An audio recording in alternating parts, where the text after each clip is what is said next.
Gaza में Hamas आतंकियों के खिलाफ इजराइल का ताबड़तोड़ एक्शन जारी है। गाजा में जारी ऑपरेशन के बारे में बताते हुए इजरायली डिफेंस फोर्स ने कहा है कि इजरायली सेना ने हमास के कई ठिकानों को तबाह कर दिया है। इस दौरान अलग अलग जगहों पर करीब 150 हमास आतंकियों को भी मार गिराया गया है। इजरायली डिफेंस फोर्स ने ये जानकारी शिफा हॉस्पिटल में जारी ऑपरेशन के बीच दिया है। इजराइल का मानना है कि इसी हॉस्पिटल के इर्द गिर्द हमास का मेन हेडक्वार्टर है। फिलिस्तीनी रिपोर्ट्स में दावा किया जा रहा है कि इजरायली स्पेशल फोर्स इस इलाके में कार्रवाई कर रही है। न्यूज एजेंसी एसोसिएटेड प्रेस की रिपोर्ट के मुताबिक गाजा के अल शिफा हॉस्पिटल में रविवार रात इजरायली एयर स्ट्राइक के बाद चीख पुकार मची हुई है।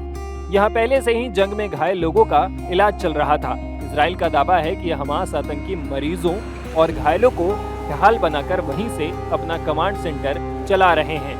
माना जा रहा है कि हमास और इस्लामिक जिहाद को मिलाकर कुल 50 से 60 हजार आतंकी इजरायली सैनिकों से लड़ रहे हैं। लेकिन इजरायली डिफेंस फोर्सेस IDF ने एक दिन में करीब 150 आतंकियों को मारकर हमास की रीढ़ तोड़ दी है। ऑपरेशन के बारे में जानकारी देते हुए इजरायली डिफेंस फोर्सेस ने एक ट्वीट किया। लिखा, उत्तरी गाजा में 401 ब्रिगेड में करीब 150 आतंकियों को ढेर कर दिया गया है और उन्होंने इस इलाके में मौजूद हमास आतंकियों के गढ़ को अपने कब्जे में ले लिया है। ऑपरेशन के दौरान इजरायली फोर्स ने हमास के हथियार प्रोडक्शन साइट्स, लॉन्चिंग स्टेशंस और अंडरग्राउंड नेटवर्क्स को निशाना बनाया। वहीं शिफा हॉस्पिटल के पास जारी ऑपरेशन के बारे में एसोसिएटेड प्रेस ने बताया है कि इस इलाके से हजारों लोग अपनी जान बचाकर भाग रहे हैं।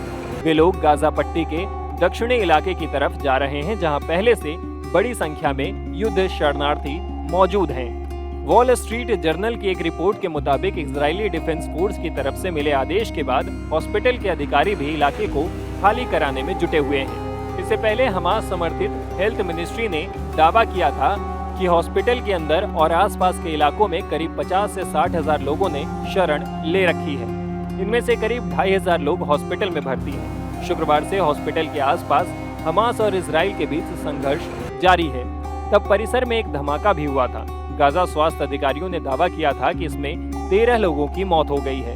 हमास ने धमाके के पीछे इजरायली हवाई हमले को जिम्मेदार बताया था। वहीं इजराइल ने दावा किया है कि हॉस्पिटल में हमले के पीछे खुद हमास ही है। बता दें कि 7 अक्टूबर को इजराइल पर हमास के हमले के बाद से ही दोनों के बीच जंग की शुरुआत हो गई थी। हमास के हमले में इजराइल में करीब 1200 लोगों की जान चली गई थी। इसके बाद इजराइल ने गाजा में हमास के ठिकानों पर ताबड़तोड़ हमले करना शुरू कर दिया था। दावा किया जा रहा है कि इजरायली हमले में गाजा में अब तक 10,000 से ज्यादा लोगों की जान जा चुकी है। इसी बीच इजराइल के चैनल 12 में दावा किया है कि इजरायली डिफेंस फोर्स गाजा में करीब 1 साल तक ऑपरेशन जारी रखेगा। रिपोर्ट में सूत्रों के हवाले से कहा गया है कि इजरायली मिलिट्री कमांडर्स को ये कहा जा रहा है कि IDF किसी जल्दबाजी में नहीं है। वे लोग 1 साल तक संघर्ष के लिए तैयार हैं। दरअसल इजराइल इस जंग के चौथे चरण में गाजा में एक नई सरकार बनवाना चाहता है। नई गाजा प्रशासन पर हमास का कोई कंट्रोल नहीं होगा और न ही यहाँ पर ईरान का कोई प्रभाव होगा। टाइम्स नाउ भारत डिजिटल की रिपोर्ट।